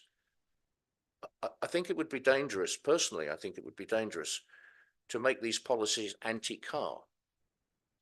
We don't like the internal combustion engine, but we will always need cars in some shape or form. And it may not be privately owned. It may well be that we can go to, you know, people movers and all the rest of it. We're not quite Milton Keynes yet, I get that. But, you know, let's not focus too much on being anti-car. No, and that wouldn't be the focus. I think it is about, and I made this point in the discussions we've been having. It's not a binary thing. You know, you don't have to despise the car and you don't have to love cycling. But where you get an opportunity not to use your car, let's take it. Yeah, indeed. And I mean, I invested some time ago in a hybrid. Well, we as a partnership invested in a hybrid, and my consumption of petrol's gone down from 4 tankfuls a month to probably 40 litres, half a tankful a month. And there's all sorts of tricks that I've learned about the hybrid. For example, when you eventually run out of electricity, which is frighteningly quickly in a hybrid because of a very, very small battery, actually, if you're stuck in traffic and you press the right button, you'll find you've got another 5 miles. And if you're stuck in a 2-mile traffic jam, you know, that's plenty enough. And you don't have to sit there with your engine running. So there's all sorts of other ways. So I'm very strong on the education thing. Let's challenge people's perceptions. Let's get them on board. Let's get them on side. Let's inform them. Because at the end of the day, if they turn around and say, well, we're not interested, well, we can go on and do other things.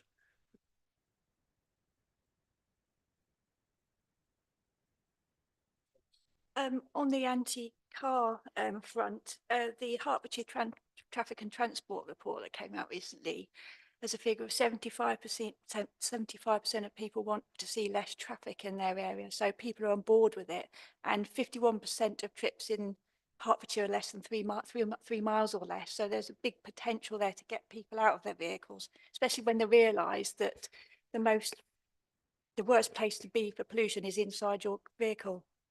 If they didn't, but you can have roadside messaging that identifies, you know, people think, oh, it's not my problem, I'm driving around, I'm not breathing the air in, but it's in their vehicles and they're driving their kids around to school. That could be a big motivation for behaviour change, couldn't it?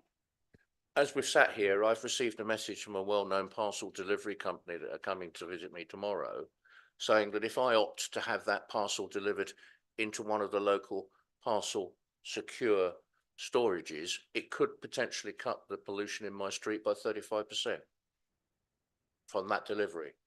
So that's come in this evening. So, you know, there are organisations out there thinking about it, and we've just got to latch on to these messages. That's a message we could put out. We all use these parcel companies. Do we need to use them quite so often? Can we get the deliveries brought together? Can we go down and have them put into the locker at the supermarket, so when we go to the supermarket, we can pick our goods up? There we go. One that came in tonight. Nice point, Sue. Good point. But yeah, my neighbours are very keen for me to give up my car. Yeah. Graham, you can give up your. Yeah, you raised a valid point earlier. We've got 2 papers through this evening: public health and this AQMA. And I was just sort of wondering that staff levels in this particular field understaffed in the district council, and it would be good to see that it's resourced adequately to move the action plan forward. I know it's difficult. You've heard it all before from me, Jonathan, and but it's something. It's something that could be proposed to go into the budget. Whether it goes that far or what, I don't know. But to do this justice, you actually need the appropriate personnel in place.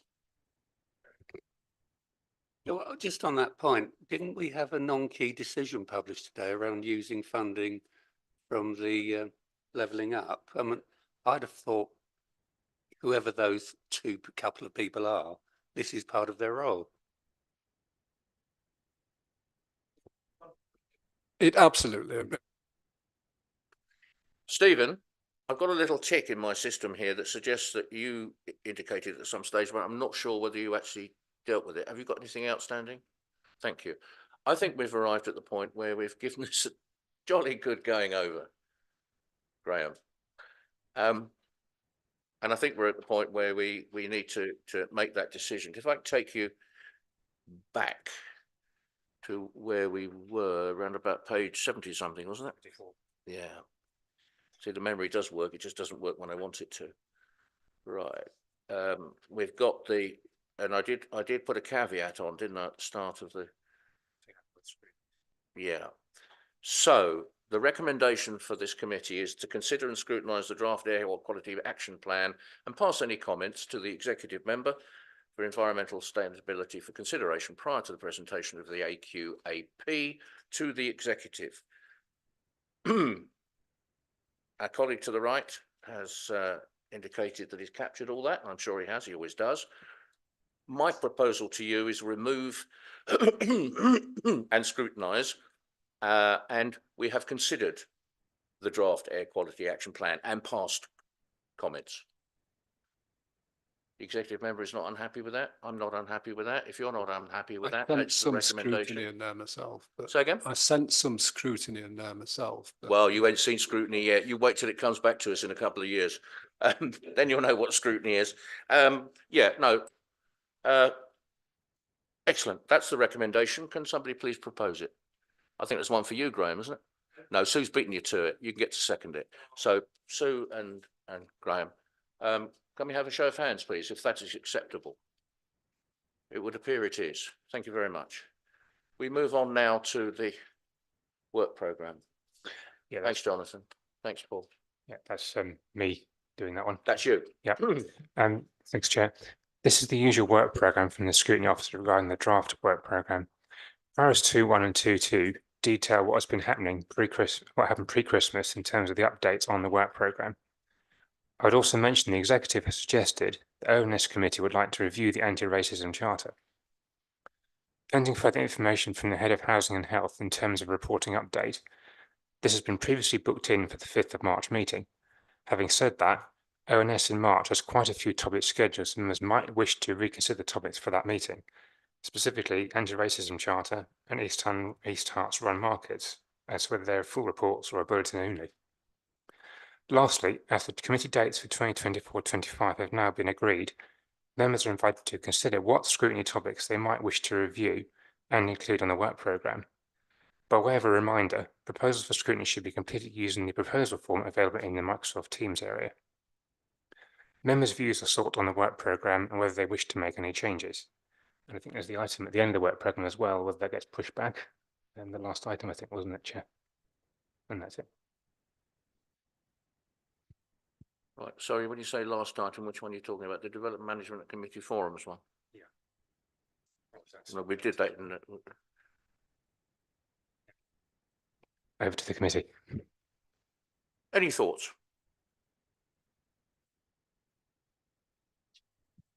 Bear in mind, we're talking about 5th of March onwards. Should I go, Chair? I can go. Yeah. Yeah, sorry, I was busily trying to focus on my. I will be brief. No thoughts on the 5th of March, but I noted that there's the item about social housing providers where the reporting timeframe was today. We have not discussed that. Yeah. Awaiting information from providers. Can we get a quick update on that?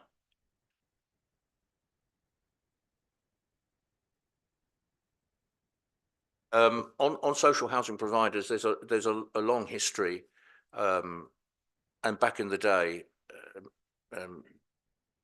there were occasions when the major social housing providers came to what was then a scrutiny committee, albeit with a different name. It was never an entirely satisfactory process. I engaged in a number of them, and I chaired a number of them. It was never an entirely satisfactory process in that we didn't really derive very much. We sat there and got lectured to, and there wasn't really much in the way of change, and they were all remarkably similar year after year.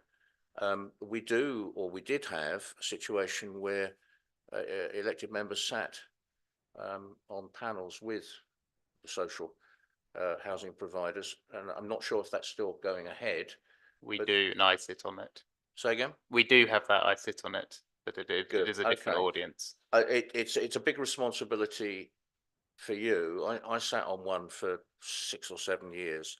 It can be rewarding, but you've got to work quite hard to get those rewards out of it. But I would suggest we park that for the moment, and perhaps wiser minds than mine determine whether or not there's a more effective way than we've had hitherto of engaging with these social housing providers. We all know who they are. Every year becomes more challenging in my experience, but that's not to say we shouldn't and need not do it. I think it's important we do. A great many of our residents potentially rely on that. But I think we should park that for the time being. And if you're content, the vice chairman and myself might take that up. We'll bring you in, Liam, and see if we can't develop something. Yeah, happy to discuss further and get an update. I think if you're proposing that we strike it from the scrutiny topic entirely, then I would be opposed. No, we don't want. No, not at all. No, in fact, it's more of a postponement than anything else. Just to check that we're it's a new administration. We've got different people, different characters. These are big organisations. That in itself, poses opportunities and challenges. So I think if we could step back and take a thought about that one. Anybody got any thoughts on the others? You were talking about. No, it was George. George, was it you with the parks? Yeah. You got any thoughts about that one? Where are we going with that? Having some chats about it. Say again? Sue and I are having some chats about it. And I think basically we're just planning to visit some parks and see how they align with Scope's Let's Play Fair campaigns, sort of review of parks, because Okay. Scope make the argument that if basically at some point in the future, funding may become available for the upgrade of parks, and I think it'd be beneficial if we have the data now in advance of any funding becoming available. I'll say this in a stage whisper.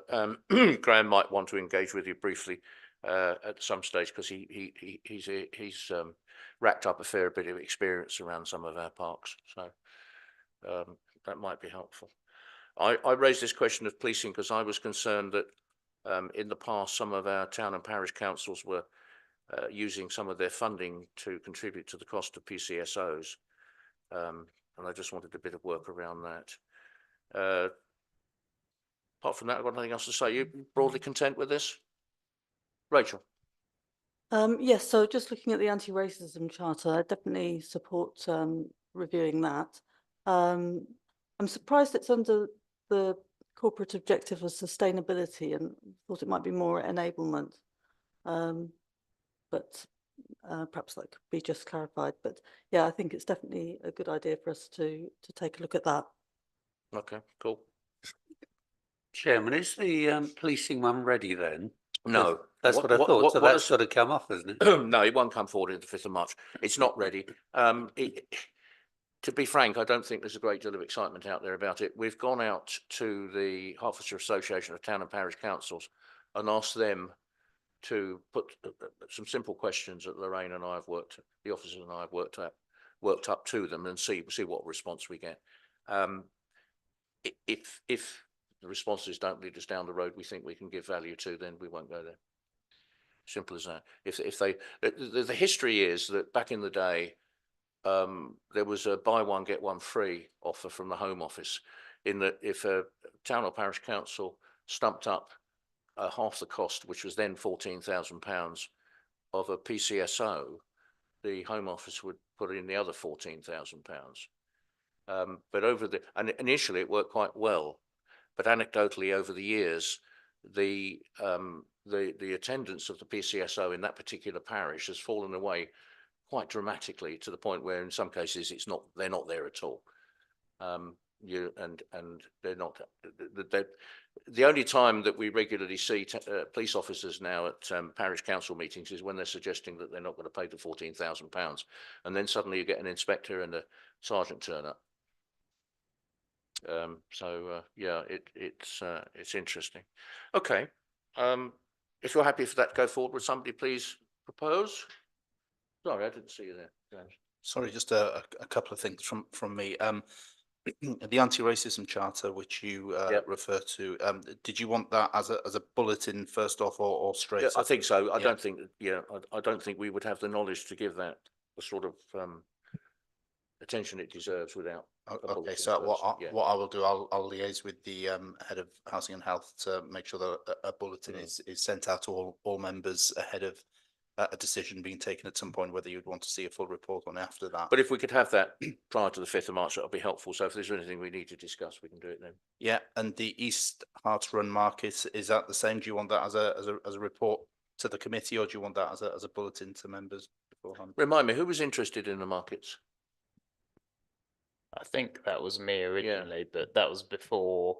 I think it's Councillor Glover Ward is doing a whole bunch of work there, so I'm happy for that to be a sort of a bulletin update to us, and then we can decide. Or do we invite her to come here to a meeting, our next meeting, and just give us a quick rundown of what she's?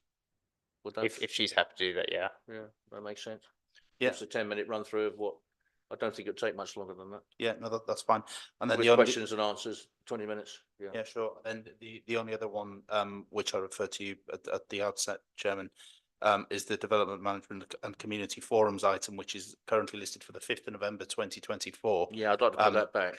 Yeah, I did have a look at the minutes of this committee from the 7th of November 2023, where the recommendation was that it would come back in 2 years to allow a reasonable meaningful data. Yeah, meaningful data to be collated. So I think that with your agreement, of course, we can amend that so it says that, well, it won't say it now because we won't have something that far ahead, but we can pencil it in to come to ONS in 2025. Just put a diary reminder in, yeah, for mid-2025. Yeah, that makes perfect sense to me. Are you content? At the end of the day, it's your decision, not mine. I'm just here to, I'm the conductor. Okay, let's have your fares, please. Thank you. Move down the bus. Okay, excellent. Thank you very much. Are you content? Can I have a proposer and seconder? David and Stephen. Okay, and a show of hands. Yeah. Good, thank you. There is no urgent business, so thank you. Good night. Thank you very much for the inputs. That's been actually, it's really rather encouraging.